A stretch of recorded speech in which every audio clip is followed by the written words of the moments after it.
Muy buenos días, qué gusto saludarles, sean bienvenidos a esta nueva emisión de Impacto BTV Matutino. Les invitamos a que usted pueda estar atentos a esta hora de información y que también nos sigan en las plataformas digitales. Buenos días, Andrómeda Díaz.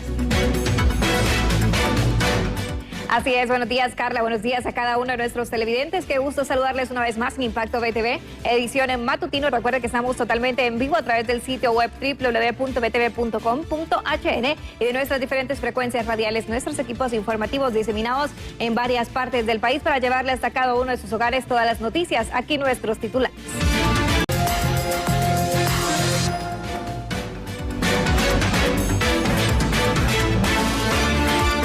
Iniciamos de lleno con la agenda informativa y nos enlazamos rápidamente con nuestra compañera Gabriela Platas a un punto porque nos da a conocer que los pacientes hondureños madrugan desde horas muy tempranas para poder recibir atención en el Hospital San Felipe. Gabriela, con usted, buenos días.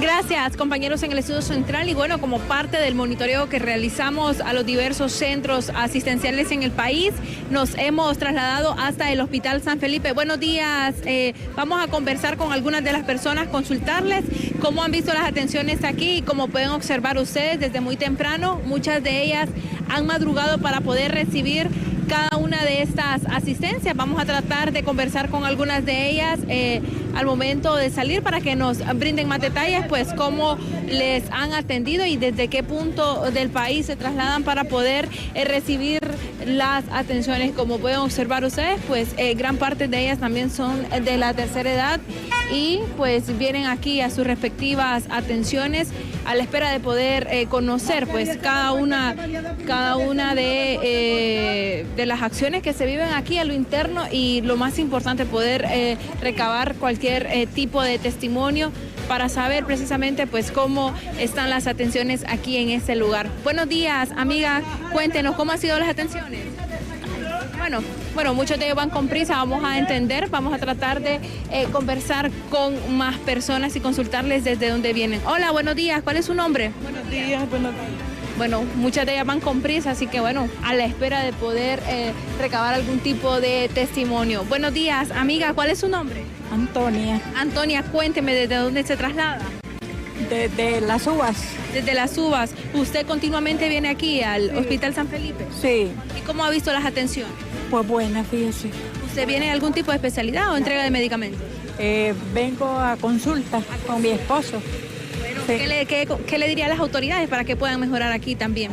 Bueno, hay muchas cosas aquí, fíjese. Por ejemplo, cuando las personas están internas allá en oncología, que yo estuve ahí una noche, fíjese que ahí es mucho ruido. Los servicios sanitarios también. No hay servicios sanitarios, pues. Sí. El llamado a las autoridades que puedan mejorar esta situación. Mira, decir al director del hospital que se dé una vueltecita por el hospital para que vea cómo están las cosas. Principalmente para los pacientes oncológicos. Sí, sí, así es. No solo, es que aquí casi solo es oncología, ¿verdad? Así es. Bueno, muchas gracias, le agradecemos. Vamos a permitirle que puedan ingresar, compañeros, qué importante poder atender esta denuncia donde enfatizan que es necesario que puedan mejorarse las condiciones de las personas que vienen aquí al Hospital San Felipe y principalmente aquellas que son oncológicas porque manifiestan un mal estado de los sanitarios y asimismo también mucho ruido principalmente para ellos que sufren este tipo de condiciones. Esto es parte de los testimonios que podemos actualizarles, compañeros, a esta hora de la mañana, el llamado a las autoridades para poder cambiar esta situación desde el Hospital San Felipe. Las imágenes son de Luis Sosa, yo regreso con ustedes. Gracias, Gabriela Plata, por toda la información de lo que está pasando y lo que están pidiendo también los pacientes, esperando ser atendidos en el San Felipe. Ahora, cambiando totalmente de informaciones, nos enlazamos con nuestro compañero Walter Pérez. Él se encuentra a las afueras de la morgue capitalina del Ministerio Público. Nos da a conocer cuál es el número de ingresos durante las últimas horas. Con usted, Walter. Buenos días, compañeros. En efecto, tal como lo puntualizan, ubicados desde las afueras de medicina forense a esta hora de la mañana, relativamente tranquilos, 6:08. La morgue, pues por lo menos aquí en el Distrito Central, ha estado estacionada durante las últimas 24 horas, podemos decirlo así, ya que la mayoría de los ingresos que han llegado hasta esta institución del Estado han sido regionales prácticamente. Comenzamos con una pareja que fue asesinada específicamente en el sector de Comayagua, Araceli Ramírez Álvarez y Carlos Danilo Flores, una pareja que, según el reporte policial, fue interceptada por desconocidos en un sector solitario de este referido lugar. Por desconocido y sin mediar palabra, los asesinaron a disparo. Desde este sector fue traída esta pareja. De igual forma, los cuerpos de las dos personas aún se encuentran en los cuartos fríos de medicina forense. Otro cuerpo también proveniente de este mismo sector de Comayagua, José Pedro Vázquez Gutiérrez.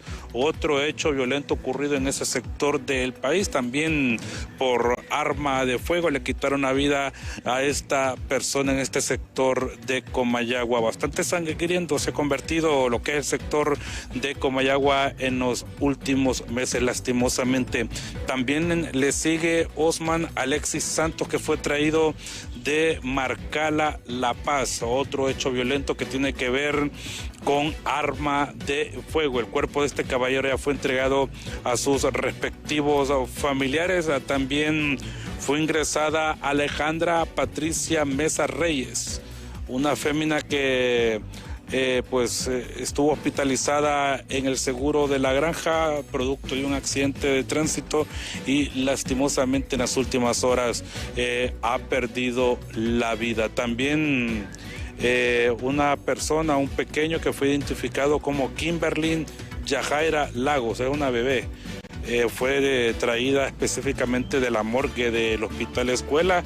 Las causas de su muerte aún están en investigación según el reporte de las autoridades. Y finalizamos con Jason Joel Lagos, de 31 años de edad, que también fue traído de la morgue del principal centro asistencial del país. Accidente de tránsito también que le causó la muerte a este caballero. El cuerpo aún permanece en el cuarto frío de medicina forense. Son 7 ingresos, compañeros, la mayoría regionales. Podemos decir que ha estado relativamente tranquilo aquí el Distrito Central, hablando ya sobre hechos violentos, relativamente tranquilo. Esperemos que se mantenga por el resto de la semana y que obviamente sigan bajando los índices de violencia que prácticamente mantienen en zozobra a la población hondureña. Parte del reporte desde este lugar junto a Elvis Zambrano con ustedes, compañeros. Buenos días. Y seguimos con más información y también vamos a conocer que la investigación por la masacre que cobró la vida de aproximadamente 19 personas, específicamente en la comunidad de Rigores, Trujillo, Colón, ha dado un nuevo giro, ya que un testigo protegido rindió una prueba muy importante anticipada ante un juez en un proceso considerado clave para poder esclarecer uno de los crímenes más atroces y sangrientos del país.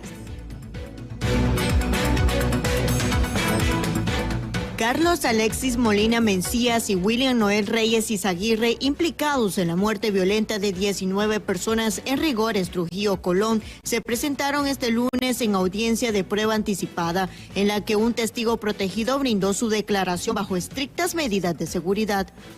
Ese testimonio es muy valioso tanto para la Fiscalía como para la defensa, ya que si esta persona vulnerable testificó que estos dos participaron en esos hechos o que no participaron, dependiendo de lo que él declaró, es que se implica o no implica a los que están procesados. Mientras el proceso judicial avanza, el Ministerio Público asegura que el caso está lejos de cerrarse. Tras finalizar las autopsias de las víctimas, obtuvieron nuevos indicios que permitieron identificar otros presuntos responsables. Bueno, la semana pasada que terminó la autopsia de las 19 personas en el cementerio de la localidad, se han encontrado elementos fundamentales y esto está permitiendo que la investigación proceda identificando al resto de las personas. Hay unas que están identificadas, hay unas órdenes de captura que están pendientes que esperamos que la autoridad policial pueda cumplir con las mismas. Los acusados enfrentan cargos por asesinato, asesinato en su grado de ejecución de tentativa debido a que una persona sobrevivió al ataque y asociación para delinquir. Ambos fueron enviados a prisión preventiva el pasado 8 de junio mientras continúa el proceso judicial. En cámara de Carlos Montes para Impacto BTV les informó Cristina Escobar. Y también le detallamos que 10 casas en un bordo en San Pedro Sula quedaron reducidas a cenizas tras un voraz incendio. Las familias afectadas han quedado en la calle y piden ayuda a las autoridades locales.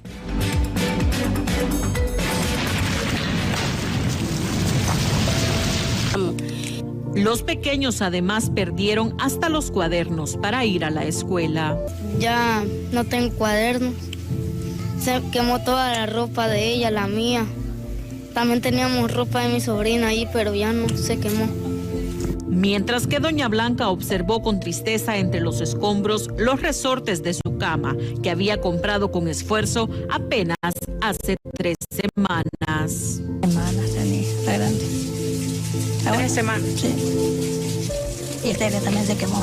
Pues me da pesar porque no tengo donde más ir a vivir. No puedo trabajar para alquilar. Los afectados, que en su mayoría viven en extrema vulnerabilidad, piden ayuda a las autoridades locales. Nos pedimos ayuda, que nos ayuden a colaborar, como el alcalde Contreras, y que la gente que se una con nosotros. Hasta el momento se desconoce qué originó el siniestro, aunque los vecinos sospechan que pudo ser un cortocircuito. Sin embargo, ahora estas 10 familias tienen que iniciar de cero al perderlo todo. Con imágenes de Rigoberto Escobar les informó Cintia López.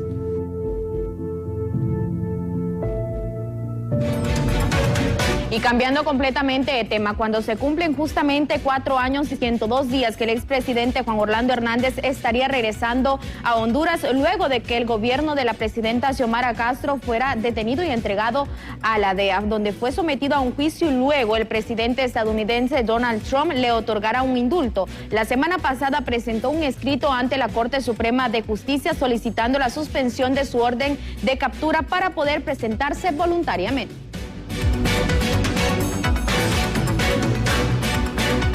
El 21 de abril del 2022, Juan Orlando Hernández Alvarado fue extraditado a Estados Unidos, donde enfrentó cargos por conspiración para importar cocaína, tráfico de drogas y delitos relacionados con armas de fuego.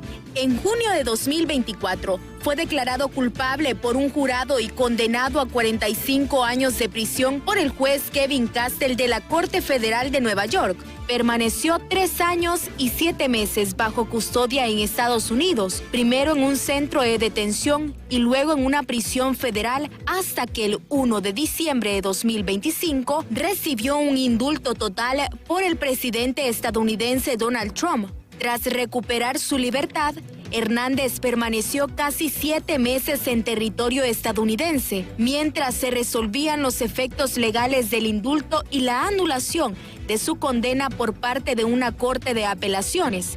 De cara a su retorno, su apoderado legal presentó ante la Corte Suprema de Justicia un escrito solicitando revocar la orden de captura y la alerta migratoria, argumentando que el expresidente comparecerá voluntariamente ante la justicia hondureña. En el documento, el apoderado legal establece que estaría llegando al país el 31 de julio por el aeropuerto de Palmerola, con la presentación del boleto aéreo.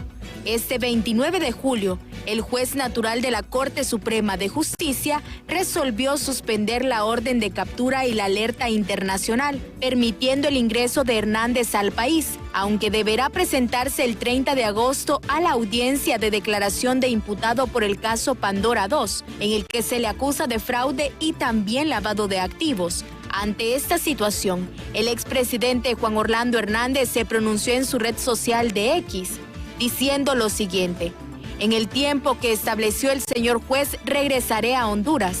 Respeto profundamente nuestras instituciones y el Poder Judicial. Tengo la plena certeza de que este caso carece de sustento legal. Soy inocente y la verdad saldrá a la luz. Tras 4 años de dura prueba, mi único y más grande anhelo es abrazar a mi familia y reencontrarme con mis amigos. Regreso como un ciudadano más a rehacer mi vida en paz y sin ninguna ambición política electoral. Las autoridades judiciales explicaron que la suspensión de la orden de captura no significa el cierre del caso, sino que el proceso continuará conforme al calendario establecido por la Corte Suprema de Justicia. El 31 de julio se cumplen 1562 días que Juan Orlando Hernández se separó de su familia, ya que a su esposa e hijas les cancelaron la visa de ingreso a los Estados Unidos y desde esa fecha no han tenido contacto físico, solo por teléfono y de manera virtual.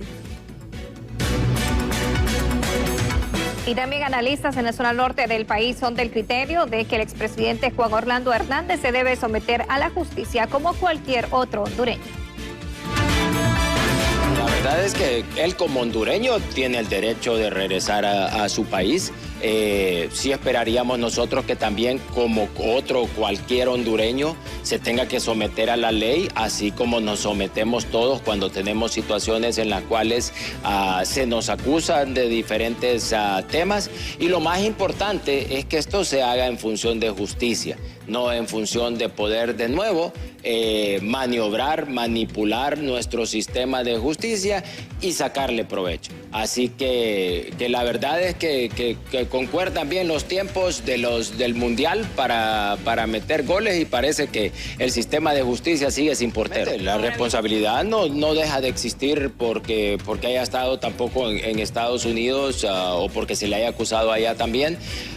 Es importante que esos casos, como lo reitero, se miren, se analicen, se investiguen y también se presenten en función de la justicia, que es lo que más queremos nosotros en nuestro país. Cuando una persona de alto nivel sale impune, eso manda el peor mensaje para toda la sociedad, porque todo el mundo se da cuenta y cree que este país las leyes no funcionan. Entonces es importante que realmente esto se lleve de la mejor manera posible.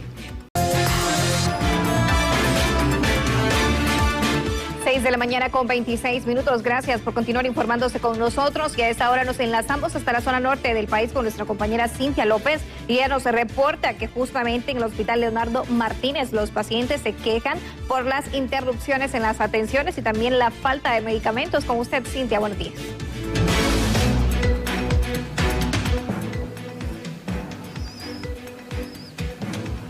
Así, buenos días, compañeros en estudio, televidentes de Impacto BTV Matutino. Como lo señalan, en este momento nos encontramos a las afueras del Hospital Leonardo Martínez Valenzuela, donde pues hay una fila bastante larga de pacientes que están haciendo el ingreso hacia este centro asistencial. Usted puede observar, mujeres, niños, hombres han madrugado este día en busca de atención médica en este centro hospitalario que en las últimas semanas había visto interrumpidas sus atenciones por distintos factores, entre ellas protestas del personal del materno infantil de este mismo centro hospitalario. Voy a tratar de conversar con algunas de las personas para conocer desde dónde vienen y cómo han visto la atención por este lugar. Buenos días, mi señora, ¿desde dónde viene? De Lloro. Desde Lloro. ¿Y cómo ha visto la atención en este centro hospitalario? Pues hemos venido 3 veces y hemos venido a nada. ¿Qué les han dicho? Bueno, la vez pasada que venimos estaba en huelga. Ahorita esta última cita que venimos el 26, nos dijeron que no estaba la doctora, que no iba a venir la doctora, pero nos atendieron. Entonces le dejaron una cita para hoy, a ver si los atienden hoy. ¿Y por qué atención viene? ¿Por la niña? Es para que me la revisen del corazoncito. Sí. O sea, necesita que la revisen inmediatamente. Sí. ¿Y cómo se ha sentido usted como ciudadana al ver pues que no les han dado la atención cuando han venido a buscarla? Pues imagínese venir desde Lloro y usted sabe que uno es pobre, venir a gastar de gusto no da. ¿Cuál es su nombre? Ana Bessi Arteaga. Bueno, ahí escuchaba usted uno de los testimonios de una de las madres que se ha visto afectada con esta situación de las protestas que se han dado en las últimas semanas y que viene desde largo, desde el departamento de Lloro en busca de atención para su bebé, según lo que nos ha mencionado. Y usted puede ver ya en ese momento, pues la fila está siendo prácticamente disipada para pasar a la sala de espera. Voy a conversar con otras personas para conocer más testimonios. Señora, buenos días. ¿Cómo ha visto la atención por este hospital? Dígame. ¿Cómo ha visto la atención en este hospital? Hasta ahorita vamos a entrar, no los han atendido todavía. ¿Y ya ha venido en ocasiones anteriores? Sí, claro. ¿Le dan la medicina o la mandan a comprar? Bueno, la que hay la dan, la que no, pues la tiene que comprar uno. Esto sí es normal. Lo que hay adentro se da, lo que no, pues no lo pueden dar a ellos, hay que comprarlo adentro, afuera. ¿Siempre ha sido así en el sistema sanitario? Siempre ha sido así, siempre. El centro de salud así es, el Papa Barahona. El llamado que le hacen las autoridades para mejorar las condiciones sanitarias en el país. Que inviertan en los hospitales, que no hay, mire tanta gente que va para adentro enferma, no invierten. ¿Cuál es su nombre, señor? Tania Rodríguez. ¿Desde dónde viene? Aquí, de Medina. Bueno, ahí escuchaba usted pues otro de los testimonios de la población también pidiendo que haya también medicamentos para todos los pacientes que vienen en busca de una atención sanitaria. Compañeros, este es el reporte que ofrezco desde San Pedro Sula, a las afueras del Hospital Leonardo Martínez Valenzuela. Retorno con ustedes al set principal de Impacto BTV Matutino.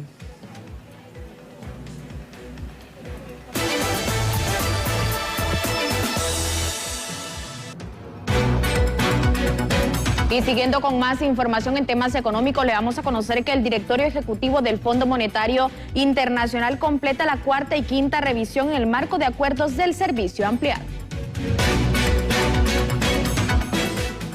El directorio ejecutivo del Fondo Monetario Internacional concluyó la cuarta y quinta revisión en el marco de los acuerdos del Servicio Ampliado del Fondo y del Servicio Ampliado de Crédito para Honduras, lo que permitió un desembolso de aproximadamente 242 millones de dólares estadounidenses para un total de 725 millones de dólares desembolsados hasta la fecha en el actual acuerdo. El directorio del Fondo Monetario Internacional aseguró que la economía hondureña se ha mantenido resiliente y el desempeño del programa en las revisiones cuarta y quinta ha sido favorable, gracias a una sólida acumulación de reservas internacionales, políticas fiscales prudentes y una combinación adecuada de políticas monetarias y cambiarias. La economía está bien posicionada para afrontar el difícil entorno externo. Según la institución internacional, la continuidad de políticas macroeconómicas bien calibradas, sustentadas en un déficit fiscal contenido, los esfuerzos continuos para fortalecer los marcos monetarios y cambiarios y un progreso decisivo en la gobernanza y la reforma del sector energético serán esenciales para preservar la estabilidad macroeconómica. Sin embargo, la crisis económica de la empresa de energía eléctrica continúa siendo un problema para esta entidad internacional. Y siempre en temas económicos le detallamos que el gabinete de esta dependencia logró en Washington no solo pasar la revisión anual del Fondo Monetario Internacional, sino también acceder a unos 6,000 millones de lempiras en préstamos. Pero justamente, ¿qué recomiendan los expertos al gobierno en cuanto a este flujo de dinero? Aquí la información. Los entendidos en la materia económica esperan que el gobierno del presidente Narri Afura tenga un plan de inversiones muy definido para destinar los más de 6,000 millones de lempiras que recibirá del Fondo Monetario Internacional como parte de los desembolsos por haber pasado la cuarta y quinta revisión del acuerdo que mantiene con Honduras. Lo que tiene que ver aquí es importante también es cómo el dinero que se va a recibir, que son casi de 6,500 millones de lempiras, cómo este dinero va a ser utilizado justamente para aumentar la inversión inversión productiva, para aumentar la inversión que genere trabajo, que genere beneficio para la población y no para seguir financiando un aparato gubernamental que de alguna forma busca más su subsistencia que generar transformaciones productivas. El lograr pasar las revisiones con el Fondo Monetario es de mucho beneficio para el país, ya que le abre las puertas a Honduras para que pueda tener acceso a financiamiento más barato con otros organismos multilaterales de crédito. La proyección que generamos a nivel internacional, mantener esa buena relación nos abre puertas con otros acreedores financieros internacionales, mejora inmediatamente lo que es el riesgo país y en ese sentido pues tiene colaterales beneficiosos para nuestro país porque en alguna medida se convierte en un gancho para atraer lo que es la inversión extranjera directa. Por su parte, los representantes de la empresa privada esperan que los recursos que recibe el gobierno del Fondo Monetario sean invertidos en la mejora de la productividad del país. Que se tenga una estrategia para la utilización de estos fondos. Es importante que se realice una inversión en productividad. ¿Y a qué me refiero con esto? Es necesario que haya una mejora en la infraestructura de nuestro país, en la infraestructura vial. Es necesario también que en nuestro país exista ese apoyo para la construcción de represas, para evitar todo el tema de la sequía.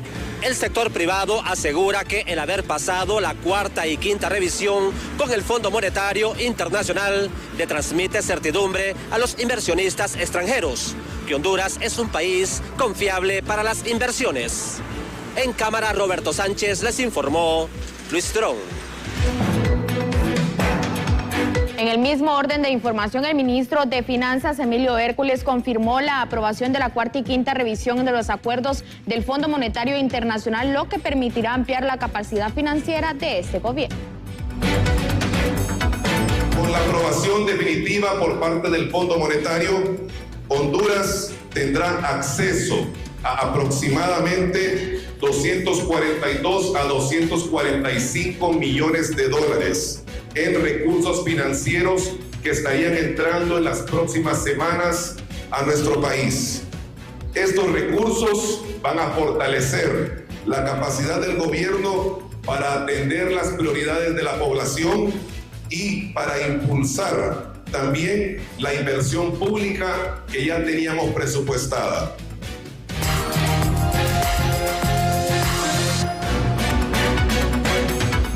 6 de la mañana con 35 minutos y a esta hora establecemos un contacto con nuestra compañera Stephanie Funes y ella se encuentra al habla con especialistas en Derecho para hablar acerca de este regreso de Juan Orlando Hernández, que ha dividido opiniones en diferentes sectores a nivel político, pero ¿qué dicen los especialistas en esta área? Con usted, Stephanie.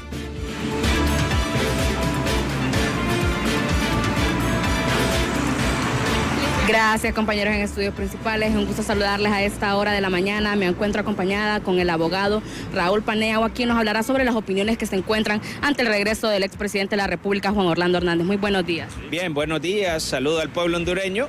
Bien, creo que el señor Juan Orlando Hernández, después de haber sido otorgado un indulto en Estados Unidos, eso no significa que sea inocente. En un juicio fue probado que cometió el delito de narcotráfico hacia Estados Unidos.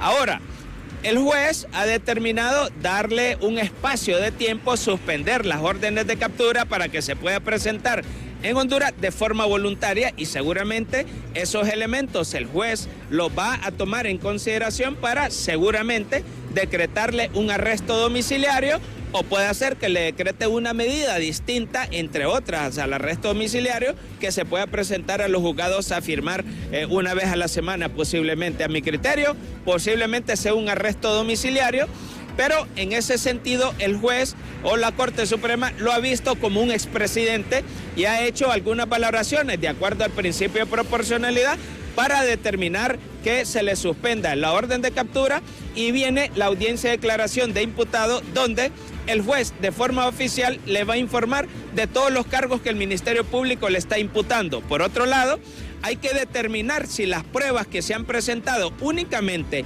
para justificar una medida cautelar son suficientes para una prisión preventiva o para que él se defienda en libertad. Por otro lado, si el Ministerio Público ha presentado una acusación penal, es que tiene la suficiente prueba para acreditar la responsabilidad penal de Juan Orlando Hernández, porque el juez tiene que valorar qué tan sólidas son los medios probatorios para una posible condena. ¿Eso podría traer afectaciones dentro de los partidos, dentro del actual gobierno? Sí, claro, creo que puede repercutir en el propio gobierno. El señor Narria Fura puede repercutir negativamente en la candidatura presidencial que pueda presentar el señor Tomás Zambrano, y el Partido Nacional tiene que jugar como estratega, porque la venida de Juan Orlando Hernández puede traer la atención del pueblo hondureño, de los medios de comunicación, y eclipsar lo que es el gobierno del señor Narria Fura, enmancillarlo y de repente vincularlo de alguna manera, porque pertenecen al Partido Nacional.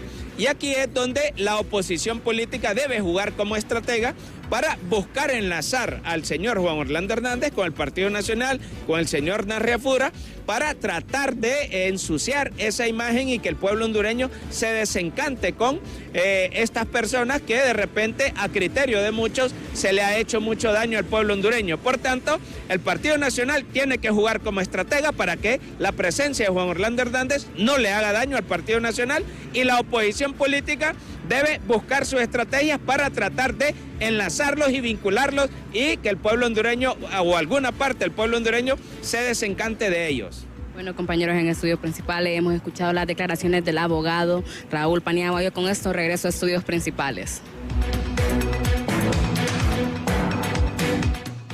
Gracias, Stephanie Funes, por la información en cuanto al regreso del expresidente Juan Orlando Hernández. Y siguiendo con más información, le vamos a conocer que ante la ola especulativa de un posible desabastecimiento de pollo y huevos en el país por la emergencia de la gripe aviar, el gobierno no descarta, o no solo descarta lo que son los desabastecimientos, sino que también anuncia diferentes operativos.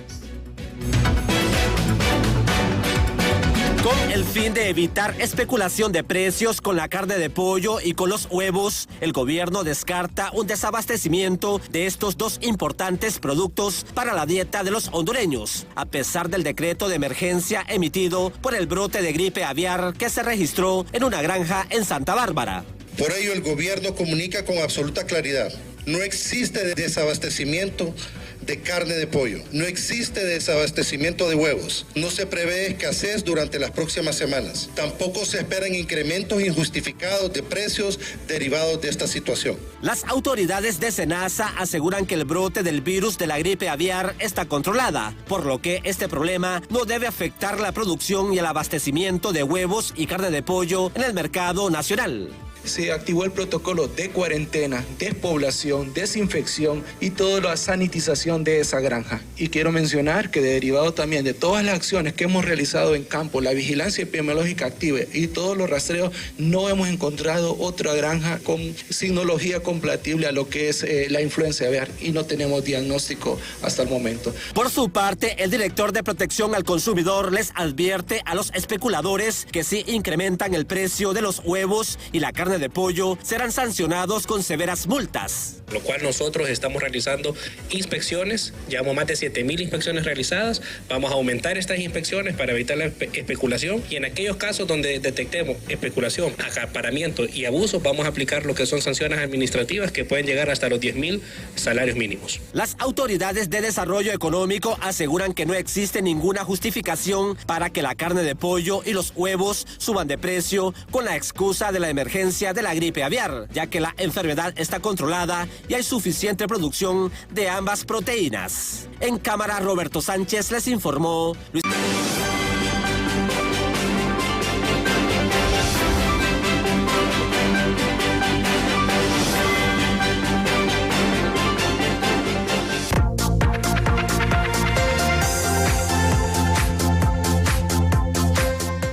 Y le detallamos que las autoridades del máximo centro asistencial del país han mencionado que no han sido suspendidas las cirugías en este hospital. Todo lo contrario, al día se realizan entre 35 y 50 operaciones con carencias, ya que algunas de las atenciones que se brindan en este centro asistencial no pueden ser pospuestas. Bueno, quiero informarle que aunque sí hemos tenido dificultad con algunos de estos insumos, como por ejemplo alguna numeración de hilos de sutura o algunos tamaños de guantes quirúrgicos, entre otros insumos. Hasta este momento no ha habido una suspensión de las cirugías selectivas, mucho menos las cirugías de emergencia, que esas no se pueden parar porque ahí está de por vida y muy literalmente la vida de una persona, porque es una cirugía de emergencia. Y en ese sentido yo le puedo informar que en esta jornada se han realizado cerca de 35 cirugías, solo electivas. A esto se suma un número cercano a de pronto 15 o 20 cirugías de emergencia, ya que en el hospital, en promedio a diario, entre electivas y generales, estamos alcanzando de 45 a 50 intervenciones quirúrgicas.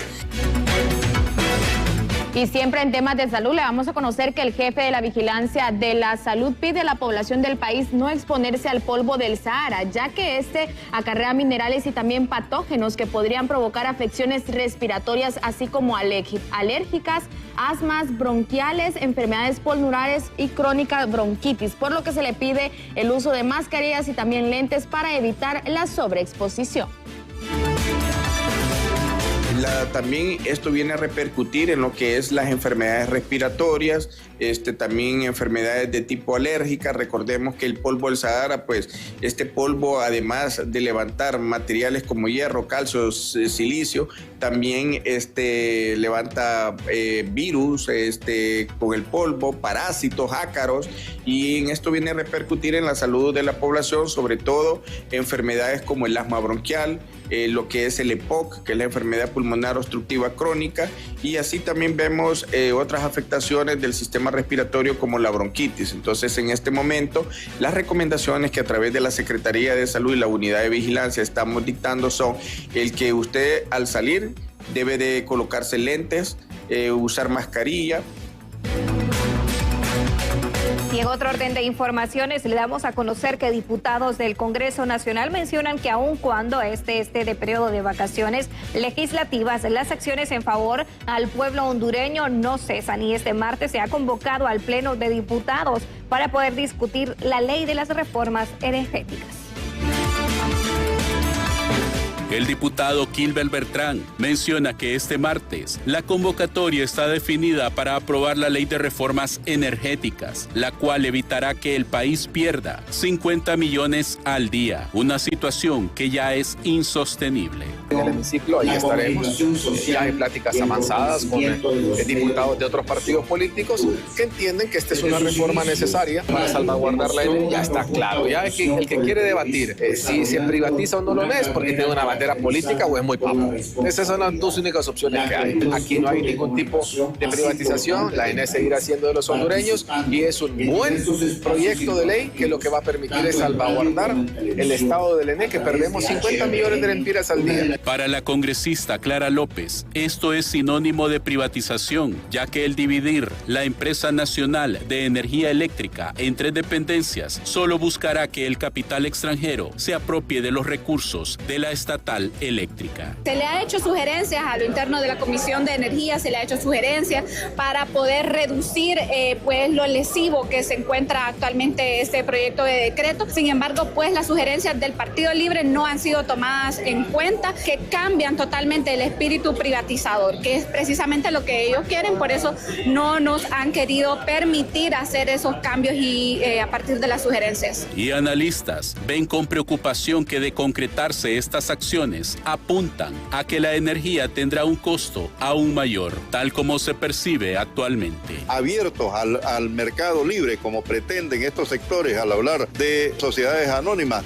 el precio lo más lógico es que se va a disparar. Y por otro lado, algo que no se ha pensado es que empresas o instituciones estatales como las escuelas, como los hospitales, tendrán que pagar enormes facturas. Para sectores sociales, es realmente una necesidad urgente el recuperar la empresa nacional de energía eléctrica, y esto solo podrá ocurrir si el Estado vela por la recuperación de la misma. Con cámaras de Walter Pérez, les informa César Euseda.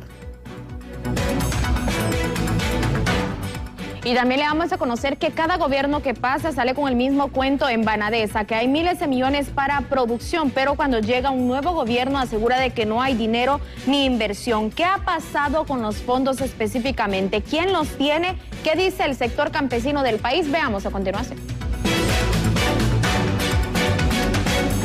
Durante el gobierno de Xiomara Castro se anunció con bombos y platillos que se capitalizó con más de 1.000 millones de lempiras el Banco Nacional de Desarrollo Agrícola para financiar a los pequeños productores de granos básicos en especial. Las nuevas autoridades dicen que no encuentran rastro. Y se reactivó Banadesa después de 7 años de estar cerrado. Se reactivó, quedó con fondos del Estado y fondos del BCE y fondos de organismos internacionales. O sea, no debería haber problema para el crédito agrícola en Banadesa. Pero la realidad de Banadesa es otra, aseguran los representantes de los diferentes sectores productivos, porque cuando llegan a la institución les dicen que no hay dinero para financiar la producción nacional. Estuvimos reunidos con el presidente de Banadesa, el ingeniero Vidal Cerrato, y nos dice, miren, aquí prácticamente no hay fondos para financiar la siembra de primavera, la siembra de granos básicos. La única opción que nosotros tenemos como banco es ir prestando lo que vayamos recuperando. Imagínense cómo nos podemos programar nosotros como productores. Ante este problema de falta de financiamiento, la dirigencia campesina exige que se le haga una auditoría a Banadesa para saber si realmente ingresaron los 1.000 millones de lempiras que se anunció en el anterior gobierno o en qué los han destinado estas nuevas autoridades. Nosotros en este momento estamos pidiendo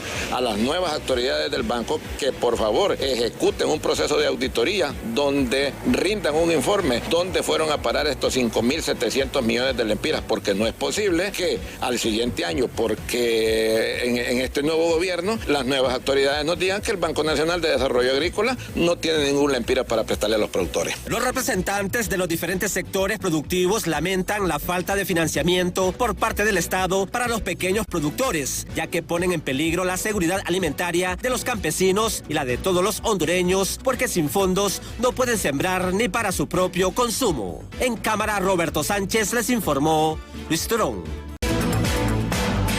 Así hemos llegado al final de esta emisión informativa matutina. Les invitamos a que puedan estar pendientes de la programación. Enseguida viene Hola Honduras, diálogo de impacto con la licenciada Emma Calderón, abordando un tema muy importante, esta crisis con la gripe aviar.